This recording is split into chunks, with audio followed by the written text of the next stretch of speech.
आज का हमारा टॉपिक है meaning and types of company secretary, कि हम अपनी कंपनी में जो सेक्रेटरी अपॉइंट करते हैं व्हाट एक्चुअली ही डू, उसका काम क्या होता है और कितने कितने टाइप के सेक्रेटरी हैं जो हम एक कंपनी के अंदर अपॉइंट करते हैं। ठीक है, तो स्टार्ट करते हैं। फर्स्ट मीनिंग, हमारा जो सेक्रेटरी है ये आया था, एक वर्ड है दैट इज सेक्रेटेरियस। ठीक है, the word company secretary is derive from the word secretarius. Secretarius means a person, secretarius का मतलब होता है एक ऐसा व्यक्ति जो क्या करता है, आपकी कंपनी के रिकॉर्ड्स को मेंटेन करता है। That means who keeps records of your company. आपकी कंपनी का सेक्रेटरी कौन होता है? वह व्यक्ति जो अपॉइंटमेंट्स करता है, make appointments in your company. आपकी कंपनी का सेक्रेटरी कौन होता है? जो एडमिनिस्टर करता है आपके डे टू डे अफेयर्स को, मतलब कि आपके जो रेगुलर डेली बेसिस के काम होते हैं उन कामों को क्या करता है? मेंटेन करता है। ठीक है, administer day to day affairs of your company. यहां से आपको मीनिंग क्लियर हुआ कि what is company secretary mean. Company secretary is derived from the word secretarius. Secretariat means a person who keeps records of your company, a person who makes appointments in your company, a person who administer day to day affairs. ऐसा व्यक्ति जो आपके records को maintain करे, ऐसा व्यक्ति जो आपकी कंपनी के अंदर अपॉइंटमेंट्स करे, ऐसा व्यक्ति जो एडमिनिस्टर करे आपके डे टू डे अफेयर्स को। देखिए, आपका जो सेक्रेटरी है उसका काम सिर्फ और सिर्फ पेपर वर्क करना नहीं है। Not only to do paper work. This is completely wrong statement. हम इसके साथ कहेंगे कि आपकी कंपनी का जो सेक्रेटरी है he has a lot of more work to do. ठीक है, कि आपकी कंपनी का जो सेक्रेटरी सिर्फ पेपर वर्क, कागजी काम नहीं करता, उसके पास और भी बहुत काम होते हैं जो उसे करने होते हैं, जिसका मैंने बताया कि रिकॉर्ड्स मेंटेन करना, अपॉइंटमेंट्स करना, मीटिंग्स करना, प्रपोजल्स रखना, रेजोल्यूशंस पास करना, ये सब चीजें क्या है आपकी कंपनी के मीनिंग की डेफिनेशंस हैं। ठीक है, बात करते हैं कि कंपनी का जो सेक्रेटरी होता है उसके अंदर क्या क्या क्वालिटीज होनी चाहिए। फर्स्ट कहता है कि आपकी कंपनी का सेक्रेटरी एक कॉन्फिडेंट पर्सन होना चाहिए। अगर उसे अपने आप पर विश्वास है तभी वो आपकी कंपनी के लिए विश्वास औरों के अंदर बिल्डअप कर सकता है। ठीक है, आपकी कंपनी का सेक्रेटरी जो है कैसा होना चाहिए? जो आपकी कंपनी के रिक्वायरमेंट्स को, आपके कंपनीज एक्ट 2013, राइट, हमारा कौन सा कंपनीज एक्ट चल रहा है? कंपनीज एक्ट 2013, जो इसके कंप्लीट रूल्स एंड रेगुलेशंस को जाने, उसी पर्सन को आप अपनी कंपनी का सेक्रेटरी अपॉइंट कर सकते हैं। ठीक है, अब बात करते हैं, हमारा टॉपिक स्टार्ट होता है types of company secretary. Company secretary में फर्स्ट टाइप आती है हमारे पास प्राइवेट सेक्रेटरी। ठीक है, प्राइवेट सेक्रेटरी को हम एक और नाम से जानते हैं, वो नाम है हमारा personal assistant. Personal assistant. Second हमारा इसका दूसरा नाम रहता है confidential assistant. Right, personal assistant और कॉन्फिडेंशियल असिस्टेंट दोनों एक ही बात है कि इन दोनों को क्या बोला जाता है? प्राइवेट सेक्रेटरी कहा जाता है। प्राइवेट सेक्रेटरी का मतलब है जो आपके, ठीक है, प्राइवेट और पर्सनल अफेयर्स में क्या करता है? मदद करता है। ठीक है, ऐसा व्यक्ति जिसे आप अपने लिए अपॉइंट करते हैं, जो आपके प्राइवेट प्लस आपके पर्सनल अफेयर्स में क्या करेगा? आपकी हेल्प करेगा।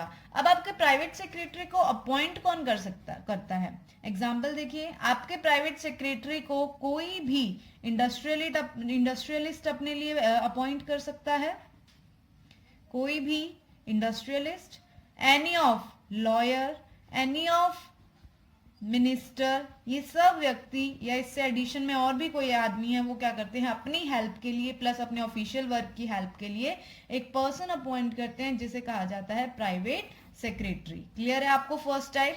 सेकंड हमारे पास आती है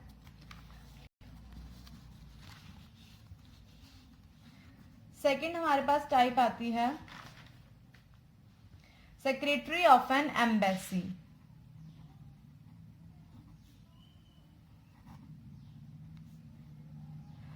बेसिकली एम्बेसी का क्या मतलब होता है, हर एक कंट्री की अपनी एक एम्बेसी होती है जिसके अंदर आपकी कंपनी के मेजर ऑब्जेक्टिव्स को अटेन करने के लिए आपकी कंपनी, आपकी कंट्री के अंदर क्या रखे जाते हैं, कुछ मिशंस रखे जाते हैं, उसे कहा जाता है एम्बेसी। क्लियर है? एम्बेसी क्या है?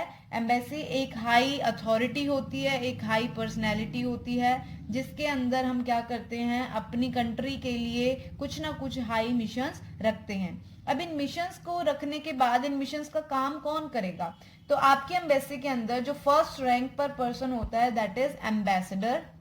सबसे पहले आपकी कंपनी का जो काम है वो कौन देखता है, एम्बेसडर। देन उसके नीचे आता है, उसकी हेल्प करने के लिए जो अपॉइंट किया जाता है उसे कहा जाता है सेक्रेटरी ऑफ एम्बेसी।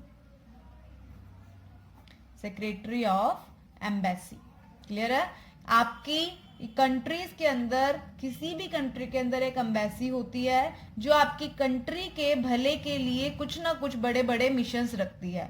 उन मिशंस को कौन अटेन करता है, उन मिशंस को अटेन करने के लिए रखा जाता है एम्बेसडर। एम्बेसडर अपनी हेल्प के लिए किसे अपॉइंट करता है, सेक्रेटरी ऑफ एम्बेसी को अपॉइंट करता है। क्लियर है इतना?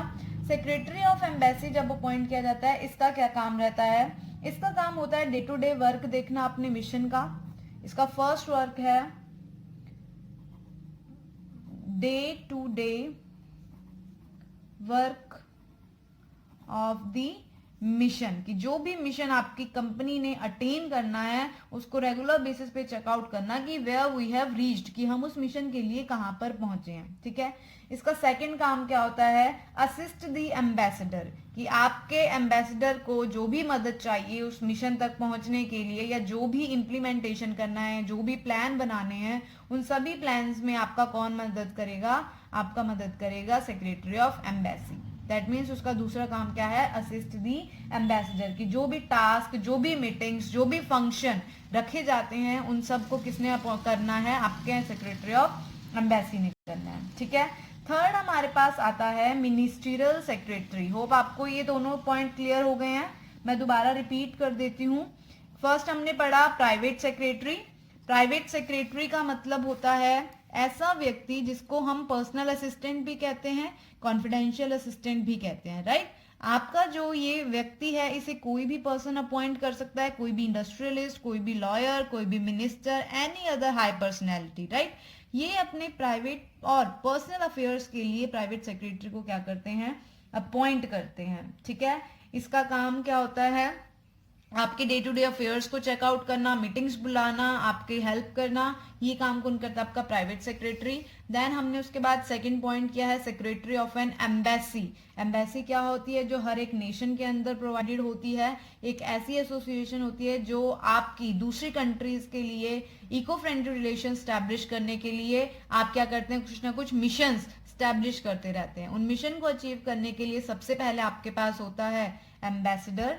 देन एम्बेसडर अपनी मदद के लिए जो अपॉइंट करता है वो हमारा होता है secretary of embassy. Right? Secretary of embassy का काम क्या रहेगा, उसका काम रहता है कि जो आपका एम्बेसडर है उसकी डे टू डे अफेयर्स को चेकआउट करना, उसकी हेल्प करना, आपका जो मिशन है उसको चेकआउट करना कि आपका मिशन तक आप कहाँ तक पहुंचे हैं, आपके एम्बेसडर की बातें मानना, कि मीटिंग्स अरेंज करानी है, कोई फंक्शन कराना है, तो ये काम आपका कौन करेगा, सेक्रेटरी ऑफ एम्बेसी करेगा। क्लियर है?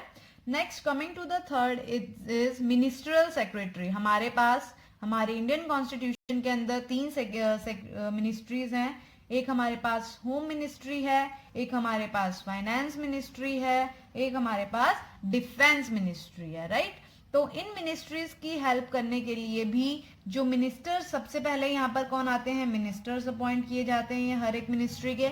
मिनिस्टर के नीचे कौन आ जाते हैं, हमारे सेक्रेटरी आ जाते हैं। तो इस सेक्रेटरी को कहा जाता है मिनिस्ट्रियल सेक्रेटरी। क्लियर हुआ? मिनिस्ट्रियल सेक्रेटरी क्या है कि आपके इंडियन कॉन्स्टिट्यूशन में तीन जो है कौन है, हमारी मिनिस्ट्रीज हैं। तीन मिनिस्ट्रीज के तीन मिनिस्टर्स होते हैं। उन मिनिस्टर्स के नीचे अपना कोई अपॉइंट किया जाता है उनकी हेल्प के लिए सेक्रेटरी, उसको कहा जाता है मिनिस्ट्रियल सेक्रेटरी। क्लियर है? मिनिस्ट्रियल सेक्रेटरी का काम क्या होता है, देखिए आपका जो मिनिस्टर है वो सिर्फ डिफाइन करता है, ठीक है। आपका मिनिस्टर सिर्फ डिफाइन करेगा प्लान्स क्या बनाए हैं उसने और पॉलिसीज क्या बनाई हैं, बट आपका जो सेक्रेटरी है वो क्या काम करेगा, आपका सेक्रेटरी जो प्लान्स और पॉलिसीज बनाए हैं मिनिस्टर ने उसको इम्प्लीमेंट करेगा। क्लियर है? आपका मिनिस्टर सिर्फ डिफाइन करता है कि ये प्लान और ये पॉलिसीज हम बनाने जा रहे हैं, बट आपका सेक्रेटरी एक्चुअल सेंस में उनको क्या करता है, इम्प्लीमेंट करता है। ठीक है, ये थर्ड है हमारा मिनिस्ट्रियल सेक्रेटरी। क्लियर है?